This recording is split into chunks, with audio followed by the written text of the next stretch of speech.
ఇంకొంతమంది అంటారు ఆ రోజుల్లో ప్రత్యేకంగా మన పూర్వీకులు చనిపోయిన వారు ఎవరైతే పితృదేవతలు ఉంటారో వాళ్ళొచ్చి గుమ్మం దగ్గర ఎదురు చూస్తూ ఉంటారు. మనం ఏమి పెట్టకపోతే వాళ్ళు సంతోషించకపోగా మీరన్నట్టుగా శపించో, బాధపడో అరే! మన కోసం ఏం చేయలేదు, పెట్టలేదని బాధపడి వెళ్ళిపోతుంటారు. అవి కూడా దోషాలవుతాయని చెప్తున్న వాళ్ళున్నారు. అంతే. నిజమేనా? అందుకనే దాన్ని పెద్ద పండగ అన్నారు. పెద్ద పండగ అంటే పెద్దల 5 పండుగ. రోజులు, అవును. 4 రోజులు జరుపుకునే పెద్ద పండగ అని కాదు. పెద్దల కోసం చేసే పండగ. ఆ పండగ రోజున పంటలు కూడా ఇంటికొచ్చి చేరే పండగ. గోపూజ చేసే పండగ అవుతుంది. ధాన్యలక్ష్మిని ఆరాధించే పండగ అవుతుంది. సంక్రాంతి లక్ష్మిని ఆరాధించే పండగ అవుతుంది.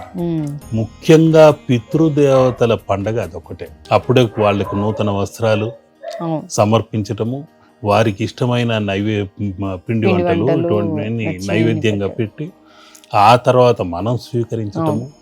మనం ఎక్కడైతే ఇంటి ముందు రంగవల్లులు వేశామో ఆ రంగవల్లుల్లో అందమైన గొబ్బెమ్మలను చూస్తూ ఆ యంత్రతత్వంతో ఉండే పాలవెల్లి నుండి రంగవల్లి వరకు వారు దిగి వచ్చి ఆ గొబ్బెమ్మల మధ్య నిలబడి ఇంటి వైపు చూస్తూ పచ్చటి తోరణాలతో నా బిడ్డలు ఇంత మంచిగా ఉన్నారు, అలంకరించారు, పచ్చగా ఉన్నారు, కలకాలం పచ్చని తోరణాలతో ఇలాగే ఉండాలని ఆశీర్వదిస్తూ అక్కడున్న నైవేద్యాన్ని స్వీకరించి మళ్ళీ పితృలోకానికి వెళ్ళడం జరుగుతుంది. ఇటువంటి పండగ రోజు మనకు దక్షిణాయనంలోనే ప్రారంభమైపోతుంది పెద్దల గురించి.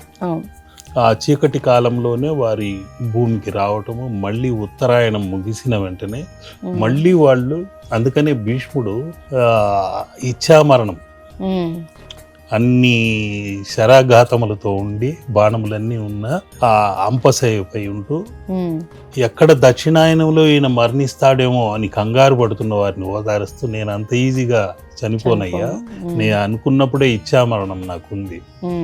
ఉత్తరాయణం వరకు ఆయన ఆగి, అంటే పగటి కాలం, దేవతలకు పగటి కాలం, ఒక రోజంతా, సంవత్సరం అంతా వాళ్ళకి ఒక రోజు. ఇప్పుడు ఉదయం ప్రారంభమైంది సంక్రాంతి నుండి. కాబట్టి ఈ ఉదయ కాలంలో వాళ్ళు ఆ పితృదేవతలు వచ్చి ఆశీర్వదిస్తారు.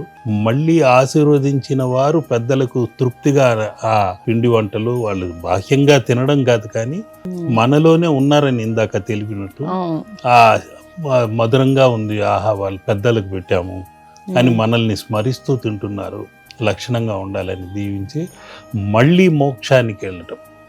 అందుకనే భీష్ముడు కూడా ఆ రోజునే మోక్షానికి వెళ్ళటము, ఆ పరమాత్ముడిలో లయం అవటం జరిగింది.